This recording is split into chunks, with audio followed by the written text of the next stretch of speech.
Josué, capítulo 8, a tomada e a destruição de Ai.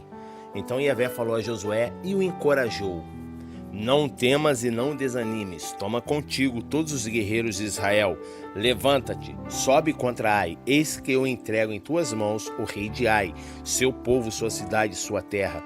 Tratarás Ai e o seu rei como tratasse Jericó e seu rei. Entretanto, dessa vez, podereis vos apossar dos despojos e dos animais. Prepara uma emboscada atrás da cidade. Josué executa a manobra militar. Ergueu-se Josué com todos os soldados para avançar contra a cidade de Ai.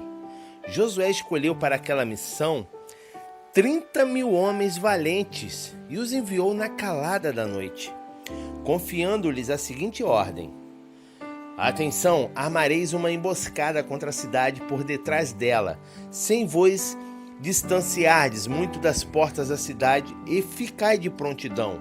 Eu, porém, e toda a gente que me acompanha, nos aproximaremos da cidade, e quando o povo de Ai sair para lutar contra nós, como da primeira vez, fugiremos da presença deles.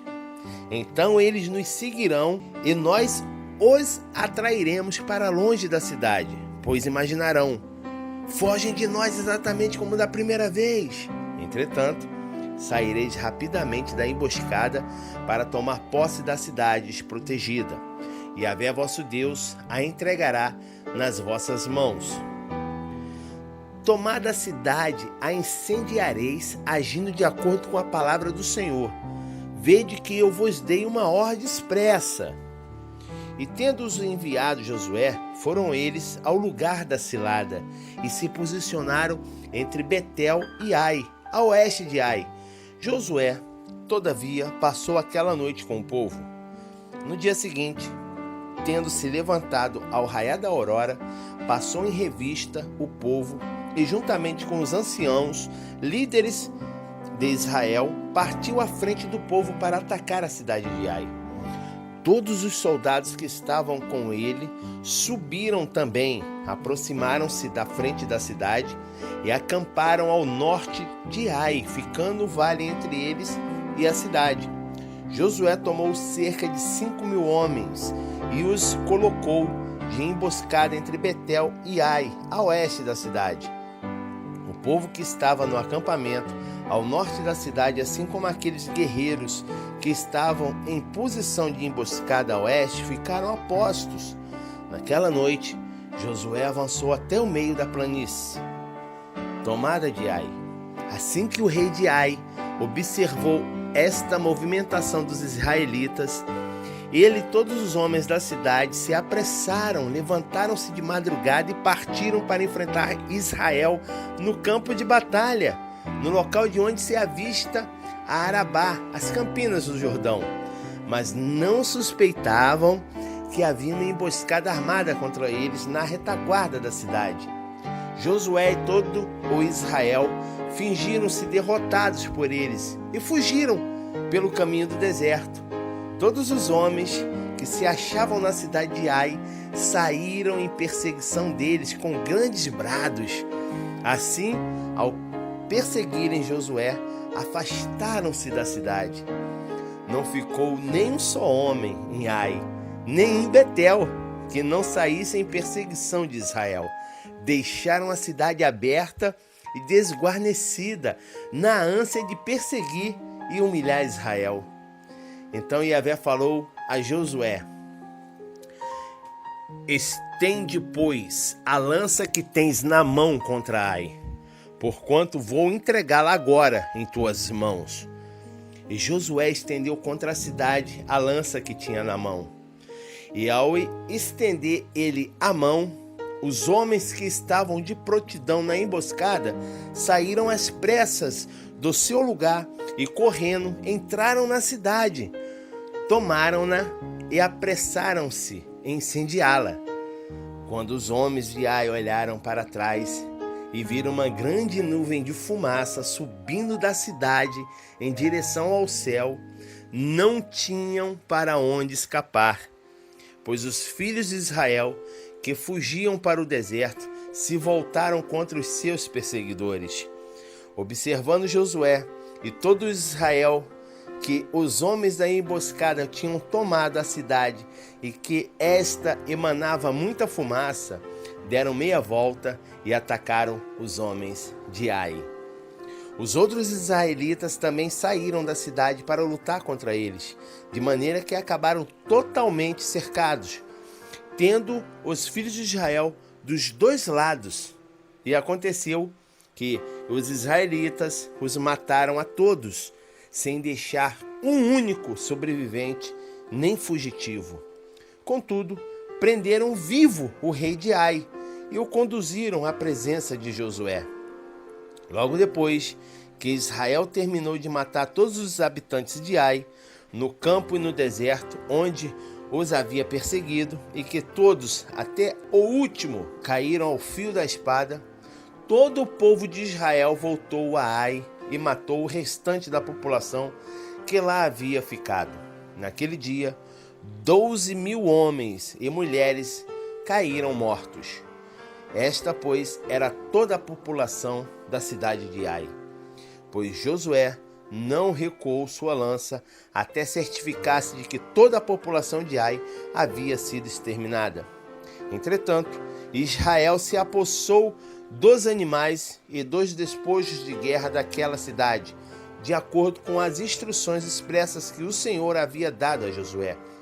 Josué queimou Ai e a reduziu a um monte de escombros, um lugar desolado até o dia de hoje. Quanto ao rei de Ai, enforcou-o numa árvore e ali permaneceu seu corpo até a tarde. Ao pôr do sol, Josué mandou que tirassem o cadáver do rei da árvore e que o atirassem à porta da cidade. E sobre ele ergueram um grande monte de pedras que permanece lá até os nossos dias. A renovação da aliança em Ebal. Então Josué construiu no monte Ebal um altar e o consagrou a Yahvé, o Deus de Israel. Conforme Moisés, servo do Senhor, havia ordenado aos filhos de Israel, ele o construiu de acordo com o que estava escrito na lei do Torá. Lei de Moisés, um altar de pedras brutas não lavradas, nas quais não se usou ferramenta alguma de ferro. Sobre ele ofereceram a Yahvé holocaustos e sacrifício de paz e comunhão. A leitura da Torá, a lei. Ali Josué escreveu sobre as pedras uma cópia da Torá, que Moisés havia escrito. Todo Israel, estrangeiros e naturais da terra, com seus anciãos e líderes, os seus oficiais e os seus juízes, ficaram postados em pé de um lado e do outro da Arca da Aliança de Yahvé, diante dos sacerdotes levitas que a transportavam. Metade do povo estava de pé defronte do monte Gerizim e a outra metade defronte do monte Ebal, todos em conformidade com o que Moisés, servo do Senhor, tinha instruído expressamente anteriormente, a fim de que o povo de Israel fosse abençoado. Em seguida, Josué leu todas as palavras da Torá, que é a lei, a bênção e a maldição, segundo o que está registrado no livro da Torá. Palavra alguma de tudo que Moisés havia ordenado deixou de ser lida por Josué, na presença de toda a congregação israelita, inclusive na presença de todas as mulheres, crianças e estrangeiros que habitavam no meio deles. Josué, capítulo 9. O astuto acordo dos gibeonitas. Ao ouvirem os relatos sobre o que se passou em Ai, todos os reis que estavam a oeste do Jordão, nas montanhas, na Cefalá, entre a planície costeira e as montanhas, e em todo o litoral do Mar Grande, até o Líbano, heteus, amorreus, cananeus, perizeus, heveus e jebuseus, coligaram-se para combater de comum acordo contra Josué e contra Israel. Contudo, quando os habitantes de Gibeon tomaram conhecimento de que Josué havia feito em Jericó e Ai, decidiram agir com astúcia para enganá-lo. Enviaram um grupo de homens, trazendo jumentos carregados de saco, gastos e vasilhas velhas de couro, rachadas e remendadas. Usavam nos pés sandálias gastas e remendadas e vestiam roupas velhas. Todos os pães que traziam para sua alimentação estavam endurecidos, secos e esmigalhados. Então se dirigiram a Josué no acampamento de Gilgal e rogaram aos homens de Israel: viemos de uma terra distante, fazei, pois, uma aliança conosco. Os homens de Israel replicaram aos heveus: é possível que habiteis próximo de nós e, sendo assim, como poderemos fazer um acordo convosco? Ao que eles afirmaram: somos teus servos. Entretanto, Josué lhes questionou: mas quem sois? De onde vindes? E eles declararam: teus servos vêm de uma terra muito distante, devido à fama de Yahvé teu Deus, pois que também ouvimos falar dele, de tudo quanto realizou no Egito, e de tudo o que fez aos 2 reis amorreus que estavam a leste do Jordão, Seom, o rei de Esbom, e Og, o rei de Basã, que reinava em Asterote. Então os nossos anciãos e todos os habitantes da nossa terra nos recomendaram: tomai provisões para a viagem, ide ao encontro deles e declarai-lhes: somos teus servos. Fazei, pois, um pacto de paz conosco. Eis o nosso pão, estava quente quando o tomamos como provisão das nossas casas, no dia em que partimos para vos encontrar. E agora, eis que está endurecido e reduzido a migalhas. Esses odres de vinho eram inteiramente novos quando os enchemos, e eis que estão rotos, rachados e remendados. As nossas sandálias e as nossas roupas, eis que estão desgastadas devido à longa jornada.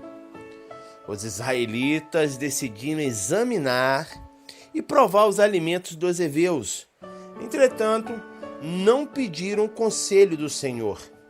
Então Josué celebrou uma aliança de paz com eles, garantindo-lhe poupar-lhes a vida.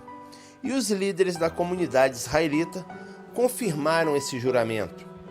Aconteceu que, 3 dias depois de fazerem acordo com eles, descobriram que era um povo vizinho que vivia nas proximidades do arraial de Israel. Então os filhos de Israel partiram do acampamento e chegaram às suas cidades ao 3º dia. E as cidades dos heveus eram Gibeon, Quefira, Beerote e Kiriat Jearim. Todavia, não os atacaram, porquanto os líderes da comunidade lhes havia feito um juramento em nome do Senhor, o Deus de Israel. Porém, toda a congregação israelita queixou-se contra seus líderes. Então, os principais de Israel ponderaram diante de toda a comunidade: nós lhe juramos por Yahvé, Deus de Israel, e, portanto, não temos como descumprir a palavra empenhada e tocar neles. Isto é o que lhe faremos: permitir-lhes a vida, conforme prometemos, para que não venha sobre nós a ira divina por quebra de juramento. No entanto, afirmaram os principais: que vivam, mas que sejam rachadores de lenha e carregadores de água para toda a congregação israelita. E assim, portanto, se manteve a promessa dos líderes de Israel. Então Josué convocou os gibeonitas e os interrogou: por que nos enganastes argumentando: estamos muito distante de vós, quando na verdade habitais em nossas cercanias? Agora, pois, sois malditos e jamais cessarei de ser escravos, trabalhando de sol a sol como rachadores de lenha e carregadores de água na casa do meu Deus. Eles explicaram a Josué: é que se anunciou com certeza aos teus servos a ordem dada por Yahvé teu Deus a Moisés, seu servo, de vos entregar toda esta terra e de exterminar diante de vós todos os seus habitantes. Por isso, com a vossa aproximação, fomos tomados de um pavor desesperador pelas nossas vidas. Eis porque agimos assim. Agora, pois, estamos nas tuas mãos. Fazei-nos aquilo que te parece bom e justo. E assim Josué os tratou. Livrou-os da mão dos filhos de Israel, que não os mataram. Naquele dia, Josué determinou que passassem a ser rachadores de lenha e carregadores de água a serviço da congregação israelita e do altar de Yahvé, em qualquer lugar que o Senhor escolhesse para a sua adoração. É o que eles são até os dias de hoje.